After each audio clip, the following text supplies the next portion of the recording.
जी अस्सलाम वालेकुम क्लास। आप सब कैसे हैं? आज का हमारा टॉपिक जो है वो कंपोनेंट बार चार्ट है। और हम कंपोनेंट बार चार्ट तब यूज़ करते हैं जब हमने एक ही जगह पे दो डिफरेंट कंपोनेंट्स को शो करना हो और हम उसको डिवाइड कर देते हैं कंपोनेंट 1 एंड 2 में। आपके पास एग्जांपल 2.11 आपको अपनी स्क्रीन पर नज़र आ रही होगी, जिसमें आप देखें कि आपके पास एक डिवीज़न दी हुई है जी, पेशावर, रावलपिंडी, सरगोदा, लाहौर। और उसमें आपके पास आगे है बोथ जेंडर्स यानी मेल एंड फीमेल, और फिर फर्दर उसको डिवाइड किया है कि पेशावर में 33 मेल्स एंड 31 फीमेल, और टोटल ये बन जाएगा 64। तो अब अगर आप देखें डायग्राम में, तो यहाँ पर हमारे पास जो टूल में आपको जी यहाँ पे ये आपने इस साइड पे आपने एक्स एक्सिस पर आपने डिविजन्स ले ली, और यहाँ पर आपने जो है वो जेंडर्स जो है वो इन नंबर्स, यानी आपको पता है, मैंने आपको पहले भी बताया था कि आपने जो डायग्राम बनानी है उसमें जो आप ग्राफ में ये जो इंटरवल रखेंगे वो इक्वल लिखेंगे। तो 10, 20, 30, 40, 50, 60 हमने इंटरवल ले लिया है, और यहाँ पे आपने की बना दी है कि आपने शेड कर दिया है मेल को और फीमेल को अनशेडेड रख दिया है। तो आप इसको चेंज भी कर सकते हैं, डिपेंड्स अपॉन योर चॉइस। तो यहाँ पर आप देख सकते हैं कि यहाँ पर टोटल जो है वो पेशावर में 64 जो है वो पॉपुलेशन जो है वो 64 लाख है। आप देखें लैक्स में ये पॉपुलेशन है, तो आप 64 तक जाएंगे फॉर पेशावर। तो वो ये देखें यहाँ पे आपको ये नज़र आ रहा होगा कि ये 64 तक है, और इसमें जो मज़ीद उसमें जो उसने डिवाइड किया है 33 एंड 31 में, तो यहाँ पे ये आपने इसको 33 पर जो है ऑलमोस्ट ये कि इतने 33 और ये 31 जो है इसमें बाकी फ़ीमेल रह गई हैं। तो ये इस तरह से आपने इसको करना है कि इसी तरह रावलपिंडी का अगर आप देखें तो रावलपिंडी में 21 और 19, तो आपने 21 मेल को कलर कर दिया, यहाँ जाके कहीं आपका 21 बन रहा है और बाकी जो है वो आपने अनशेडेड छोड़ दिया है। तो इस तरह से आप कंपोनेंट बार चार्ट बनाएंगे। इसके आगे आ जाता है हमारा रेक्टेंगल्स एंड सब डिवाइडेड रेक्टेंगल्स। इसमें क्या होता है कि आपने एक ही रेक्टेंगल बनानी होती है जिसमें आप फिर उसकी फर्दर डिवीज़न करते हैं। हम करते क्या है, देखिए आपके पास एग्जांपल 2.12 है, इसमें आपके पास एक्सपेंडिचर आइटम्स के किन किन आइटम्स पर एक्सपेंडिचर हो रहा है वो आपको यहाँ पे बता दी गई हैं। Food, clothing, house rent, education, litigation, conventional needs, miscellaneous, और 2 फैमिलीज़ के एक्सपेंडिचर आपके सामने कर दिए उन्होंने।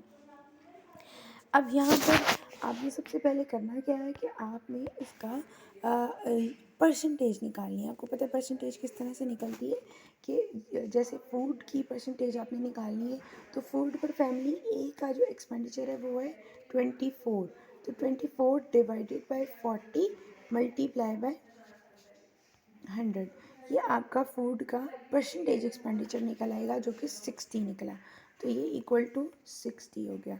सिमिलरली आपने अब क्लोथिंग का लेना है, तो 4 डिवाइडेड बाय टोटल कितना है फैमिली ए का 40 multiply by 100। Similarly house rent है वो भी अगेन 4, फिर टोटल कितना है 40। तो ये इस तरह से आप ये सारा एक्सपेंडिचर जो है वो परसेंटेज में निकाल लेंगे। ओके इस तरह से आपने ये सारे परसेंटेज एक्सपेंसेस फॉर फैमिली ए और फैमिली बी दोनों ही के लिए आपने इसको कैलकुलेट कर लेना है। और ये आपके पास टोटल है ना, पहले आप टोटल करेंगी ताकि आप फिर हर एक को टोटल पर, जैसे 24 divided by 40, 4 divided by 40 multiply by 100, similarly 3 divided by 40, 2 divided by 40 multiply by 100, 1 divided by 40 multiply by 100, ये आपका फैमिली ए का परसेंटेज एक्सपेंडिचर। और बिल्कुल इसी तरह से आप फैमिली बी का भी, ये देखेंगे आपके पास फैमिली बी का परसेंटेज एक्सपेंडिचर निकला हुआ है, तो आप ये परसेंटेज एक्सपेंडिचर फैमिली बी के लिए भी काउंट कर लेंगे। उसके बाद आप यहाँ पे इस तरह से इसको ड्रॉ करेंगी कि आपने ये तो ये आपने 100% ही लेना है, और इसमें आप ये फैमिली ए के लिए और ये फैमिली बी के लिए ड्रॉ करेंगी, और ये आपकी मर्ज़ी है कि आप इसको जो डिफरेंट इसके कंपोनेंट्स हैं उसको आप किस तरह से शेड करती हैं, या आप की दे देंगी ये फूड है, ये फूड है, क्लोथिंग है, हाउस रेंट है, एजुकेशन है, लिटिगेशन, नीड्स, मिसलेनियस। आपने इनको डिफरेंट शेडिंग करनी है, और फैमिली ए और फैमिली बी के लिए सेम शेडिंग होगी एक चीज़ के लिए। मिसाल के तौर पे फूड है तो उसको आप इसी तरह से फैमिली ए और फैमिली बी के लिए करेंगी।